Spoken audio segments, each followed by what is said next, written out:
Oh my gosh, it is us. Is that you? It is us. Glad you're with us here on another edition of Growing Bolder. Now, that music that we run is worth everything. Gets me going during the day, feeling a little quiet, feeling a little down today. But man, I hear that 1 minute warning music, and man, we're fired up and ready to go. What a great week. What an interesting week it was, huh? Phil Mickelson winning the Masters at the age of 50. He's older than most of the caddies and the marshals there that hold up the quiet signs. Man, that was a great thing, wasn't it? And it made the headlines everywhere, but there were other great things that happened that did not make the headlines. And I'm going to tell you about some of those. But first, we want to welcome everybody who's watching us on Facebook, Twitch, and YouTube. If you're watching us on Facebook, yep, you are the old guard. You guys are where we started. If you're on Twitch, there are a lot of great things happening here. So if you're on one of the other platforms, maybe take a look at what the other ones are doing too, because there's some pretty cool stuff there. The Growing Bolder is doing on Twitch that you might dig, you might like. If you are on Twitch, click follow, and that way every time we pop on with something, you'll be notified. Technology can be a fantastic thing if it's in the hands of people who are using it for forces of good instead of evil. Bill, what were some of those headlines you were talking about? Yeah, there were some great things that happened this week that did not make the headlines, and we thought you'd like to know about a few of them, so here we go. Here's one that proves that it's never too late. A man who lost his wedding ring doing yard work in his parents' backyard 55 years ago got it back. He says he searched for it for years. He kind of knew where he lost it, tried to find it for years, even though when he sold the house, he told the new homeowners about it, and at long last, they found it and returned it to him 55 years after it was lost. Here's another one about refusing to accept your limitations. You know what burpees are, don't you? Those are the exercise you do where you start standing, you squat down, feet out back, you do a push-up, then you pop up and do it again. Well, get this. There was a new Guinness World Record set for doing 30 burpees in a minute by a 46-year-old who has Parkinson's disease. He said he wanted to prove to people that just because you have a disorder, especially a brain disorder, it is still possible to do the unexpected, to achieve goals, and to do things that nobody thinks is possible. I love that one. That's pretty cool. This one, I don't think has any redeeming value at all, but it's another Guinness record, this time set by a man in Idaho. And he did something, at least we could all try this one at home. I don't know, a couple of burpees, and I think I'd be on the couch for a week. But this one you could do. He balanced a pool cue on his forehead for 2 hours, 16 minutes, and 20 seconds. Now, before you go off and trying to give this a try, they asked him what the biggest obstacle was to setting the record. And he says, quote, "About after 15 minutes, it gets to be a real pain in the neck." So there you go. No pain, no gain in this world. Some of the things that happened this week that you might have missed. Well, coming up in just a couple of minutes, we are going to meet an amazing woman, Angel Cornelius. Wow, she really, I think she's going to amaze us all. She changed her entire life at the age of 60, all because she believed that products for people with silver hair like hers don't work. And hey, you can gripe about things in life or you can do something about them. So she started researching, she started Googling and experimenting in her kitchen. She wanted to find a plant-based product that was safe, that worked, and that made a difference. And she thought she would figure it out herself. Well, wait until you hear what happened. And she's so personable and enthusiastic. I think you're just going to love her. Angel Cornelius in just a moment.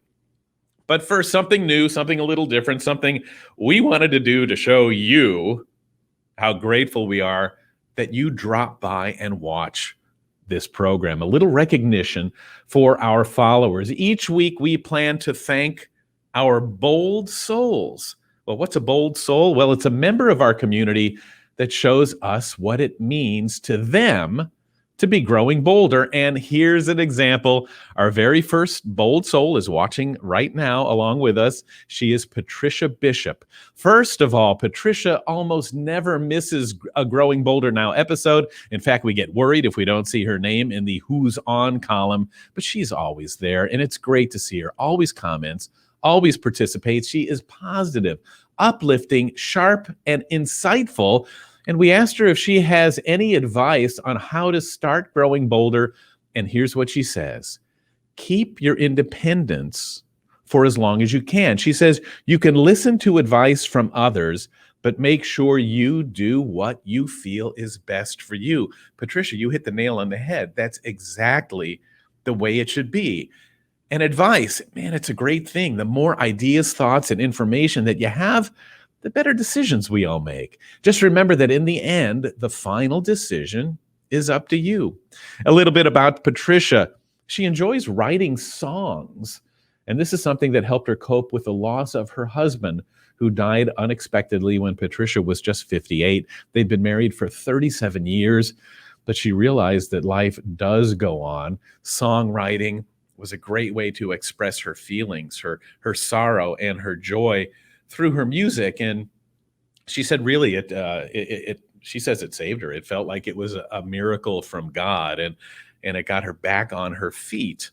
And when she's on those feet, something else that helps is to dance like no one's watching. Only right now, Patricia, we're all gonna watch. Let's see Patricia cut loose.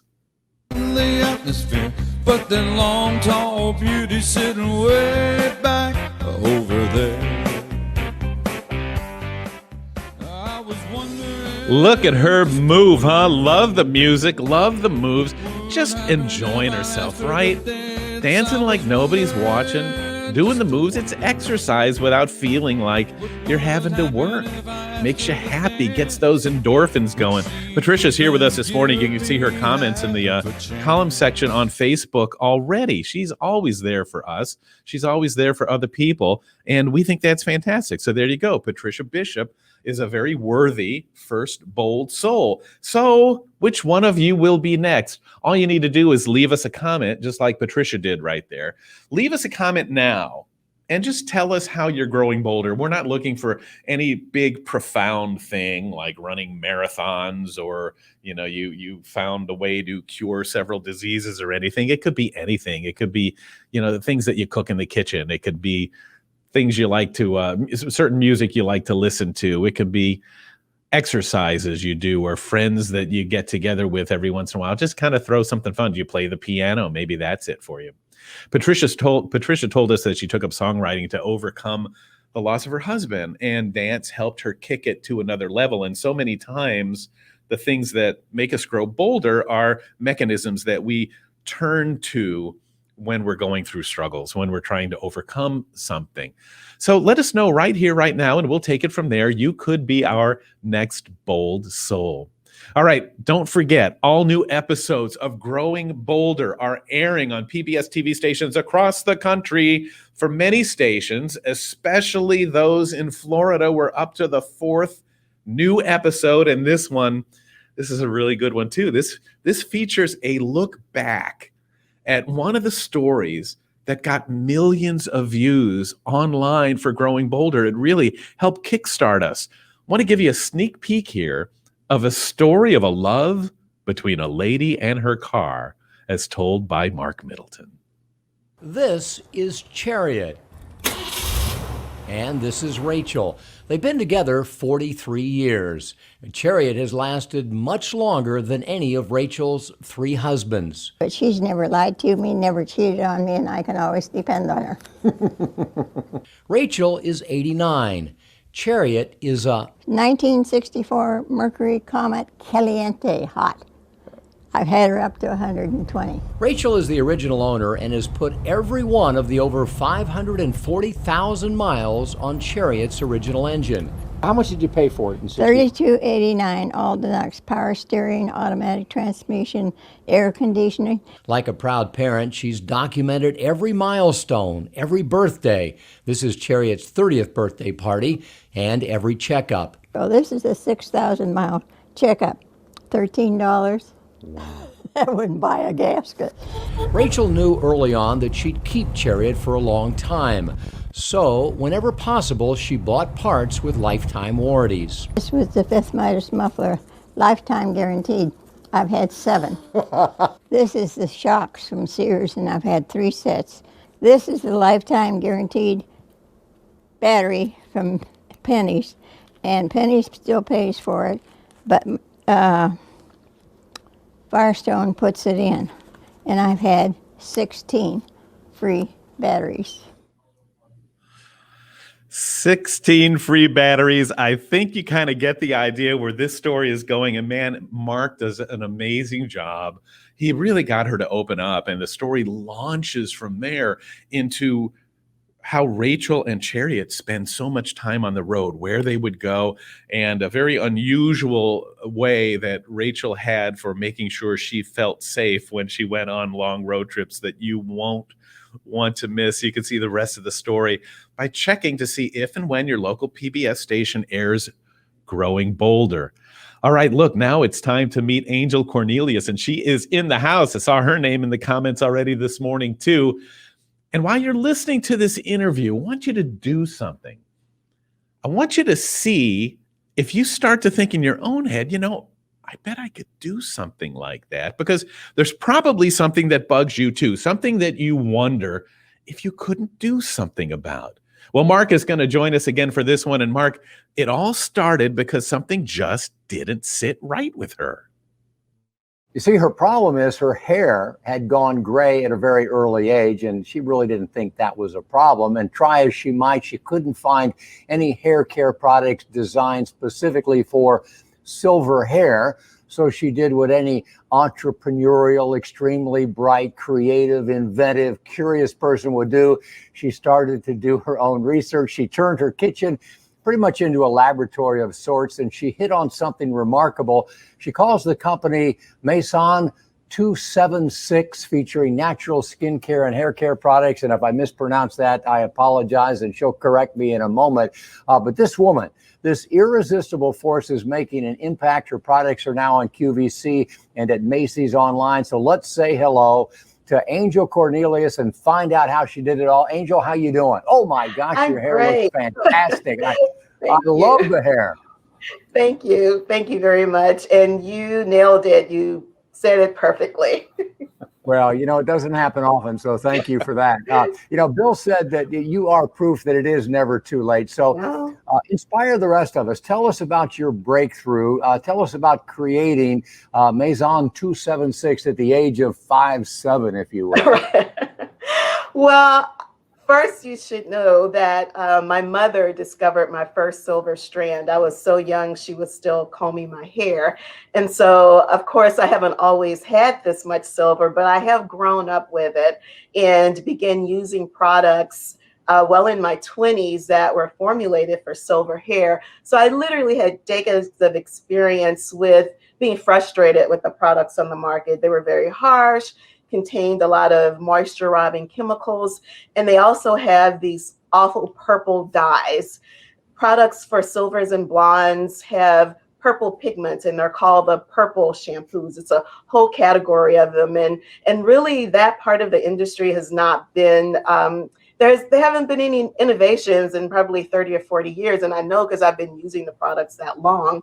And so around 2012, when I decided to detox my entire beauty regimen and began making products in my kitchen, I just started researching plant-based ingredients. I wanted things that made my hair feel soft and moisturized, and I wanted my silver to be clear and vibrant without unwanted color. Because what happens when you use those purple shampoos, when you keep adding color to colorless hair, it eventually takes on those hues, and you get what I affectionately call old lady blue hair.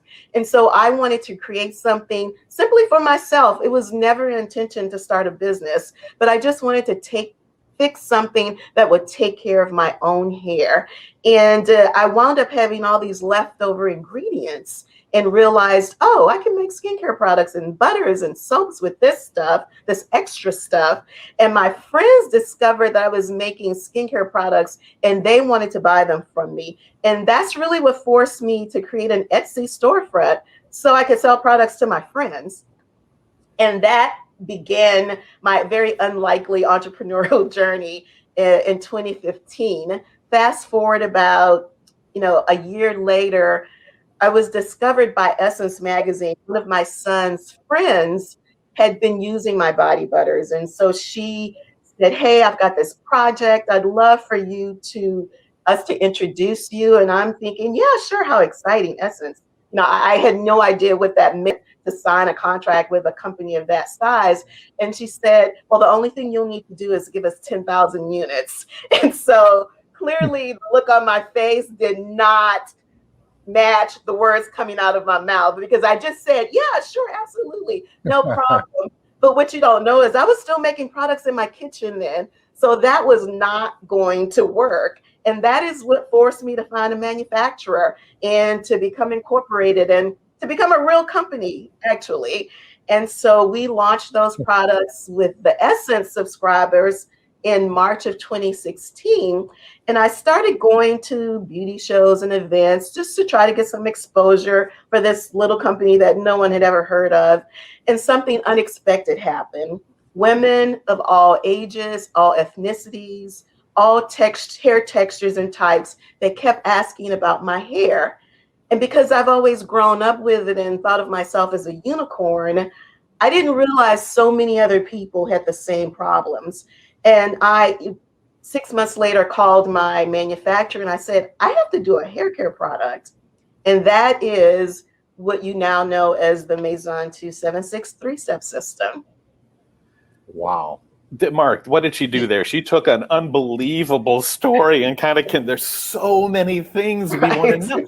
Did you say that, did you do this with no scientific background, no prior knowledge of the chemistry? I can't, in your kitchen table, your family must have thought you flipped out. Everybody you told must have said, who needs more hair care products? There's aisles full of them. So honestly, I mean, I don't even mean to be kidding at all, but it's fine. What made you think that maybe I'll grab a cucumber and a cantaloupe and I'm going to make some shampoo? So I knew what my problem was, and I knew I wanted to make something clean. And so I just researched plant-based ingredients for dry hair, plant-based ingredients for frizzy hair, just all the things that I wanted to address. And so some very common ingredients came up, things that most people have heard of: coconut oil, shea butter, jojoba, olive oil, vitamin E, beeswax. All of those are they're very commonly known natural ingredients. And those things work. Now, there were hundreds of iterations. I have this little black book that I call my little black book of failures, because I took copious notes of everything that worked and everything that didn't work, the things that I liked, the things that I didn't like, not just from a texture, also from fragrances. I would be mixing fragrances. It, like I said, initially was all just for my own personal use. And I always loved science as a child. And in fact, my first major when I went to college was actually biology. But in terms of seeing science as a career, no, I did not. And while my friends loved my products, I'm sure many of them, some of whom had actually already begun the retirement process, I'm sure many of them to themselves thought, what in the world is Angel doing? But to their credit, they never said that. I have a very, very supportive and amazing community that has really encouraged me along the way. But what you should know is that I didn't quit my job. Like when we signed the Essence contract, I was still working. I worked for almost 2 years while I was building this company. And it's a very common entrepreneur story that you work your day job. It is the thing that funds the passion project, and you keep doing it until you get to a point where you can't do it anymore. And for me, like my typical schedule would be to wake up about 5:30, go to the clinic. I get home about 6:30 or 7, because we're empty nesters now. So our kids are adults. My youngest is in college at this point. So there's no ballet, no baseball, no PTA. There's nothing. We're just empty nesters. And I always tell people, this is the perfect time in my life for this, because had our kids been home, there would not have been enough hours in the day. Like I just And I know there are many women, young women right now who are building amazing companies, and, you know, kudos to them, but it would not have worked for me. And so this was the perfect time to just dive into this 100%. And I would work until, 1 or 2 in the morning, get a few hours sleep, and wake up and do it all over again. And I did that for almost 2 years. And I told myself, when my day job inhibits the growth of the company, then that's when I will know it's time to take a leap of faith. And that is exactly what it was. It was a huge leap of faith. Wow. It's too bad you don't have any energy to get this done. Folks, we're talking with Angel Cornelius. We're talking about her hair. Really, we're talking about a whole lot more than that. And Angel, you said that you are a unicorn. And I really think you are, and in not the way that you stated earlier, because, Bill and I, what we do is we try to inspire people to know that more is possible by telling the stories of ordinary people who live extraordinary lives. But you, my friend, I believe, have taken it too far, because if I have this right, you were the researcher, you were the scientist, you were the entrepreneur, you became the model, and now you are the spokesperson, and you do all of it extremely well. You're a tough act to follow. Where do you get this confidence? Where do you get this belief in yourself to take the risk that you have? Well, initially I did do all of it, but clearly I do not anymore. And, I've been very, very blessed to, over the past few years, build an incredible team. Many of the people on my team, frankly, I'm old enough to be their mother, and a couple of them, I actually am their mother. So I'm very, very grateful for that. But, I guess, it goes back to how I was raised in New Orleans. My grandparents and my parents, they never said that there was anything that I couldn't do.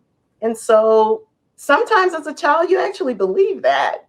And that carries on into adulthood. It doesn't mean that you won't fail. It doesn't mean that you won't try things that you're good at. I did a lot of that, but it just means that you don't stop. You just keep going until you find that thing, because everybody has it. And it doesn't even have to be one thing.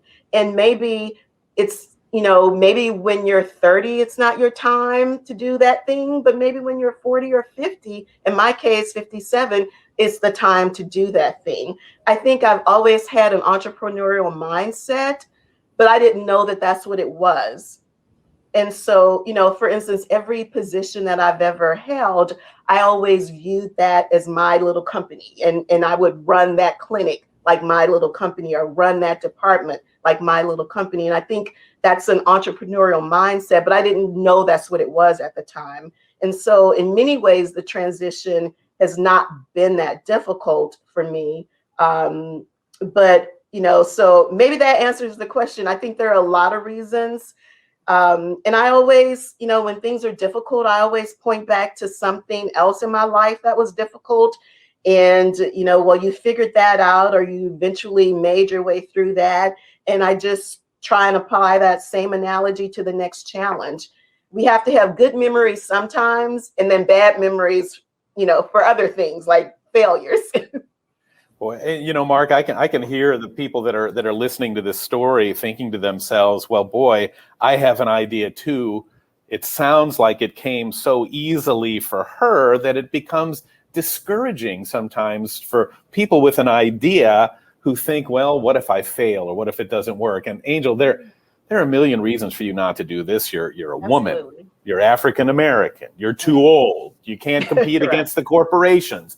And those are Right. just for starters. So how did you not give in to all that? A couple of things, I think. Even at the very beginning, when I would see people's reaction to the products, not just the skincare products, but the hair care products, when I would see their reaction, and I'm not talking about friends and family, I'm talking about strangers, people who could spend their money literally anywhere, I knew that I was onto something. and listening to customers. Like I was customer service. Like any question that came through the website, I answered it. Or any question that came through social media, I answered that. And so you learn a lot about what your customers need. You learn a lot about what works and what doesn't work. You learn a lot about the new products that they want you to bring to market. And so it's just being very acutely aware and having your ear to the ground and listening to what the customer is saying. They will tell you what they want. And if it doesn't work, they will tell you that too. And don't view a negative response. I mean, of course you take it personally. I still take it personally. I want everything to be 5 stars, but listen for what the customer is saying in that message, because there's a lot to learn. And don't be afraid to speak to a customer who maybe did not have a good experience. For me, it's an opportunity to educate them about the product, because in many instances, it's a lot different than anything they've used before. Or it's an opportunity for me to learn more about the challenge she's trying to overcome, and then walk her through some other solutions that might not be, what she read on the label or what someone else's experience might have been in a customer review or post on social media. We have talked about the important stuff, the big broad strokes about belief in yourself, belief in your idea, creative risk taking, having a great team. So can we talk about hair now for just a second? Yes, because absolutely. I love to talk about it's something hair. Bill and I don't really get to talk about a whole lot. And because a lot of what you're doing, you are attacking some ageist stereotypes. A lot of people believe that there's something wrong with gray hair and we have to color it. And, gray hair, the way you're wearing your hair, it is a sign of power. It's attractive. It's exciting. So what is the conversation among women of your age these days about gray hair? Because I know a lot of people are still fighting it. So the first and most important thing for me is educating our community about what it means to have, what it means to have silver hair. Oftentimes when a woman's silver starts to come in, and how much you get is purely based on genetics. I always tell people, just look at your parents or your grandparents if you want to know. Most people will not get as much silver as I have. So the first thing is to educate them.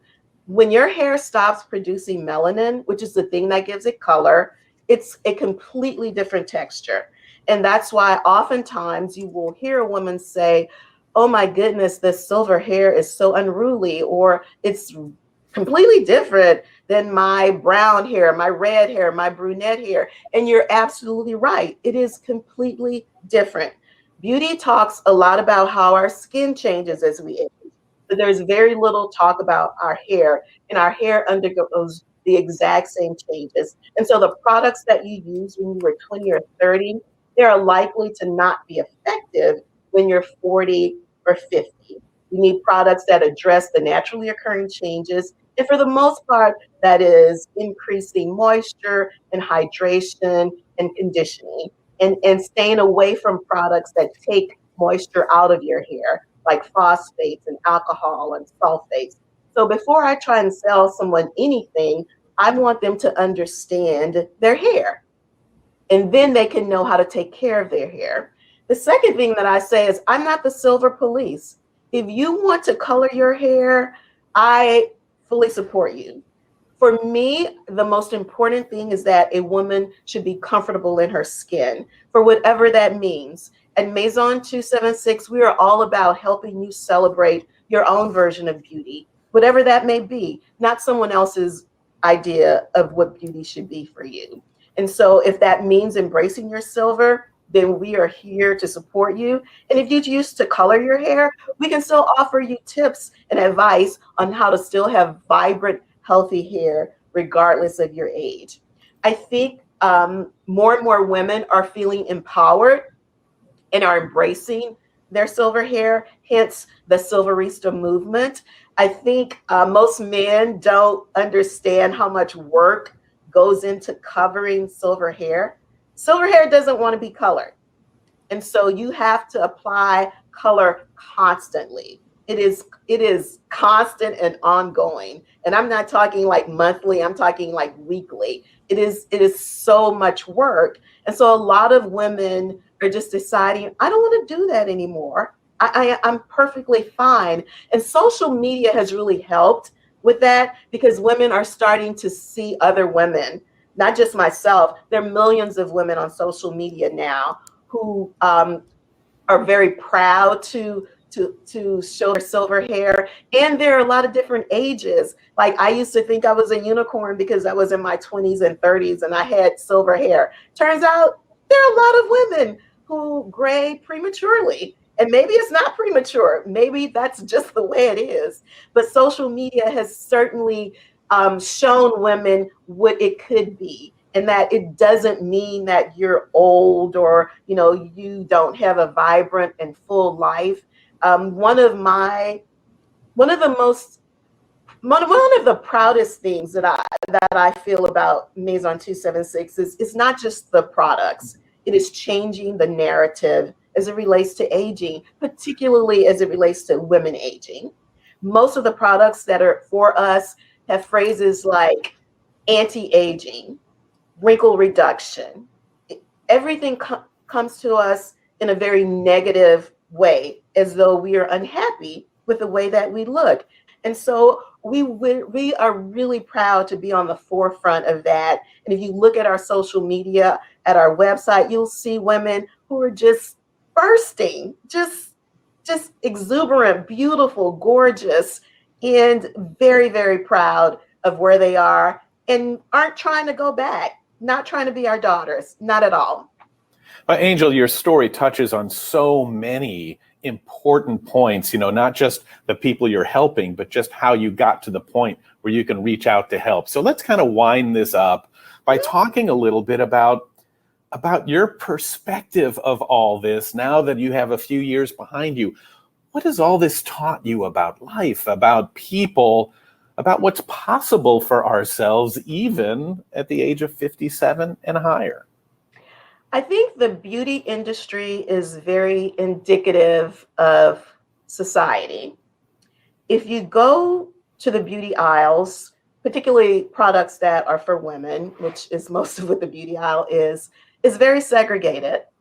It's segregated based on skin color, and it's segregated based on the texture of your hair. And I am so proud that we have built an incredibly diverse community.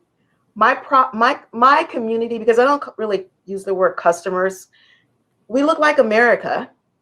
They're women of every ethnicity, every hair texture, every skin tone, and our products work for everyone.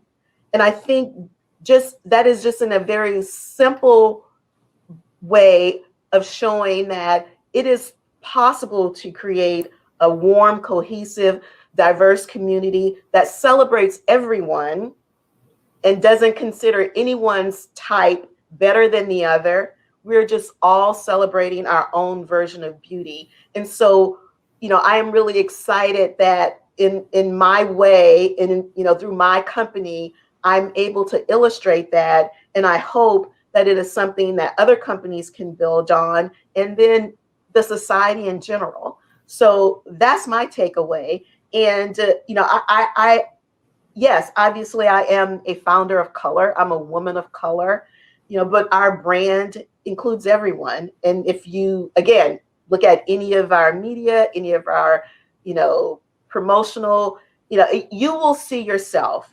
My goal, and it has always been my goal, whether I was selling 10 products or 10,000 or 10 million, like when you come to Maison 276, you are represented. You see yourself. Well, with your spirit, your attitude, and your inspiration, Angel, you are really something that we can all get behind. We love what you stand for. We love what your product's all about. And mostly we love the heart that's behind it all. And folks, you're probably wondering too, you can learn more about Angel Cornelius, and you can check out her line of products. Yes, go online to Maison276.com and check it out. Whether you have blue hair, silver hair, or like Mark and I, no hair, there's something out there for you. Thanks so much, Angel. Thank you. Man, she is awesome. She's brilliant. And best of all, she is bold. And man, we got some great comments during that interview. We'll take a look at some of those. And Angel is there right now. If you want to ask her a quick question, maybe she'd go ahead and answer that for you in the comment. Do let us know also where you're watching from. I bet she'd be very interested in that as well, to see what parts of the country that everybody's in. And, you know, if Angel didn't get you off to a bold start today, maybe today's bold start meme will do the trick. And here it is.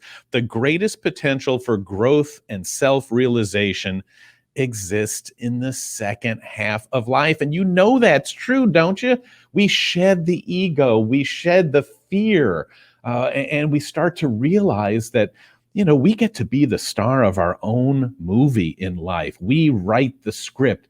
Write your script. Do the things you want to do. Don't be afraid to take that vacation, to try the picking up a guitar, to reaching out to somebody that you haven't spoken to in a long time. Be you to the best of your ability and make a difference in the lives of others as well. Remember, you can get the Bold Start sent to you every morning. By becoming a GB Insider, you get so much stuff: our exclusive Insider newsletter, access to our monthly digital magazine, the Growing Bolder online media network. You get workbooks, ebooks, all kinds of stuff, notices of special events. And you know how much it is? It's free. All you have to do is go to growingbolder.com. Scroll down on the page. You won't want to, because you're going to want to read and watch everything there. But go to growingbolder.com, scroll down till you see Become an Insider. That's all you got to do. See what adding a little hope, inspiration, and possibility can do for you, folks, at growingbolder.com. All right, some of the comments that are popping up along the side. Wendy Carlson Dickerman says, Angel, that you are an amazing lady. We couldn't agree with you more. We loved everything about that interview because it touched on so many key points, didn't it? It was about somebody who wasn't afraid to start their own business later in life. It's somebody who wasn't at all embarrassed about gray hair. And this is a good one too. Jess Hainberry pointed out that she loved the way that Angel calls it silver instead of gray, because that's got such a more prestigious and precious tone to it than gray has got a little bit of a negative connotation there. Patricia Bishop has some great comments there. She's our bold soul today. She was talking, she said Angel is a superwoman. And the reason we feel like that is Angel's doing the stuff that we all wish we were doing, that we had the courage to do or try or, you know, even think about in our own minds. And Patricia's also said this couldn't have come at a better time for her because she's actually been thinking about going gray. Do you remember? Do you do that yourself? Was there a time when you thought, well, do I keep coloring or do I just let it go? Maybe Angel Cornelius can be the inspiration for you to let your own personal flag fly. Thea Daniels loves what we bring on Growing Bolder here every week. Heather Hetner says that she had a nice compliment for Growing Bolder, and she also loved Angel and said that going gray with grace and pride is her motto, and that's something that she's going through right now in her life. So a lot of great comments here around that interview and around Growing Bolder and around being at a stage in life where we're not afraid to think a little differently than we do when maybe we're younger. All right, that's going to do it for now. Oh, hey, it's a 3-day weekend this weekend. Don't forget, this weekend we commemorate Memorial Day. Probably especially important this year that we take at least a moment or two to remember, say a prayer, or express our gratitude to the many who have given their lives for our freedom and the many who served who are no longer with us. The life that we enjoy today, as you know, was built on the backs of so many selfless, courageous, and dedicated service people. So let's pay it forward. Let's do something to make a difference in somebody else's life, because that's Growing Bolder. I'm Bill Schaefer. Thanks for watching.